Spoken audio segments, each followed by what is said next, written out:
വിഴിഞ്ഞം രാജ്യാന്തര തുറമുഖത്ത് കൂടിയുള്ള സമ്പൂർണ്ണ കയറ്റുമതി ഇറക്കുമതി പ്രവർത്തനങ്ങൾക്ക് ഇന്ന് തുടക്കമാകുകയാണ്.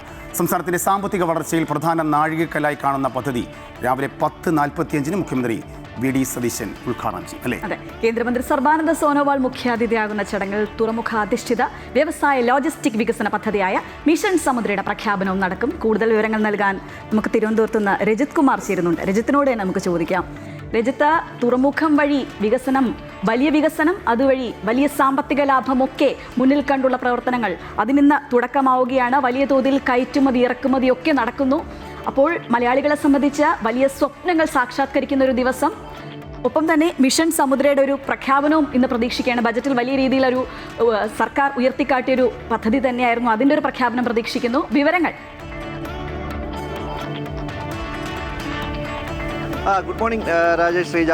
ശരിക്കും നമുക്ക് എടുത്തു പറയാൻ കഴിയും, ഇപ്പോൾ നിങ്ങൾ സൂചിപ്പിച്ചതുപോലെയാണ് ഈ തുറമുഖാധിഷ്ഠിത വ്യവസായവുമായി ബന്ധപ്പെട്ടുകൊണ്ട് സംസ്ഥാനത്തിന് വലിയൊരു നാഴികക്കല്ല് തന്നെയാണ് ഈ പദ്ധതി. വിഴിഞ്ഞം തുടങ്ങുമ്പോൾ തന്നെ അത് ഏറെ സംസ്ഥാനത്തിന് ഗുണം ചെയ്യുന്ന പദ്ധതി, ഒപ്പം തന്നെ രാജ്യത്തിനും ഗുണം ചെയ്യുന്ന പദ്ധതി എന്നാണ് പേരെടുത്ത് തന്നെ പറയപ്പെട്ടിരുന്നത്. അത് പൂർണ്ണ തോതിൽ കയറ്റുമതി ഇറക്കുമതി കാര്യങ്ങൾ ഇന്നു മുതൽ ആരംഭിക്കുന്നു എന്നതാണ്. കഴിഞ്ഞ ഏതാനും നാളുകളായി ട്രയൽ റണ്ണായി നടന്നുകൊണ്ടിരുന്ന കാര്യങ്ങൾ പൂർണ്ണ തോതിലേക്ക് കയറ്റുമതി ഇറക്കുമതിയായി ആരംഭിക്കുകയാണ്. അതിൻ്റെ ഉദ്ഘാടനമാണ് മുഖ്യമന്ത്രി നിർവഹിക്കുന്നത്.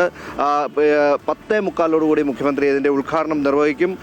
കയറ്റുമതി ചെയ്യുന്ന കണ്ടെയ്നറിൻ്റെ ഫ്ലാഗ് ഓഫ് നടത്തിക്കൊണ്ടാണ് മുഖ്യമന്ത്രി ഇക്കാര്യങ്ങൾ നിർവഹിക്കുന്നത്. കേന്ദ്ര തുറമുഖ ഷിപ്പിംഗ് ജലഗതാഗത വകുപ്പ് മന്ത്രിയായിട്ടുള്ള സർബാനന്ദ സോനോവാൾ, അദ്ദേഹമാണ് ഇതിൻ്റെ മുഖ്യ അതിഥിയായി പങ്കെടുക്കുന്നത്.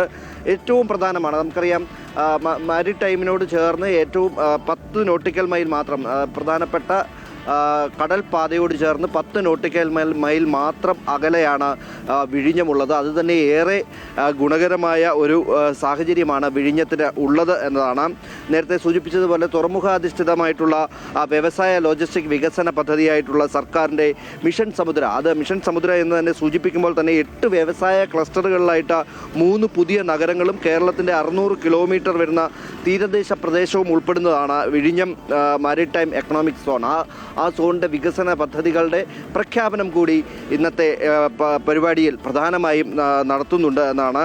അത് തുറമുഖങ്ങളുടെ കണക്ടിവിറ്റിയും അതുപോലെ തന്നെ ലോജിസ്റ്റിക് വികസനം, ക്ലസ്റ്ററുകളുടെയും നഗരങ്ങളുടെയും എന്നിങ്ങനെ 3 വിഭാഗങ്ങളിലായിട്ടാണ് ഏകദേശം 400 കോടി രൂപയുടെ ഉത്തേജന പാക്കേജുകൾക്കാണ് ഇന്ന് കൂടുതൽ പ്രഖ്യാപനം ഉണ്ടാകുന്നതും പ്രവർത്തനങ്ങൾ ആരംഭിക്കുകയും ചെയ്യുന്നത്. നമുക്കറിയാം, സ്പെയിനിൽ നിന്നുള്ള വലൻസിയയിലേക്കുള്ള ആദ്യ കയറ്റുമതി കണ്ടെയ്നർ അയച്ചുകൊണ്ടാണ് വിജയകരമായി ട്രയൽ റൺ നടത്തിക്കൊണ്ടാണ് വിഴിഞ്ഞം ഈ കയറ്റുമതി ഇറക്കുമതി രംഗത്തേക്ക് കൃത്യമായി തന്നെ വരുന്നത്. മറ്റ് പാശ്ചാത്യ രാജ്യങ്ങളിലൊക്കെ നമുക്കറിയാം, ഏറ്റവും അടുത്ത് പാശ്ചാത്യ രാജ്യങ്ങൾക്ക് മറ്റ് രാജ്യങ്ങളിലേക്ക് പോകാതെ, ദുബായ് ഉൾപ്പെടെയുള്ള പോർട്ടുകളിലേക്ക് പോകാതെ നേരിട്ട് കയറ്റുമതി ഇറക്കുമതി ചെയ്യാൻ കഴിയുന്ന ഒരു ഭാഗമാണ് വിഴിഞ്ഞം. അത് രാജ്യത്തിൻ്റെ എന്നല്ല, സംസ്ഥാനത്തിനും രാജ്യത്തിനും ഒരേപോലെ സാമ്പത്തികമായി ഏറെ പ്രയോജനം ചെയ്യുന്ന ഒരു പദ്ധതിയാണ്.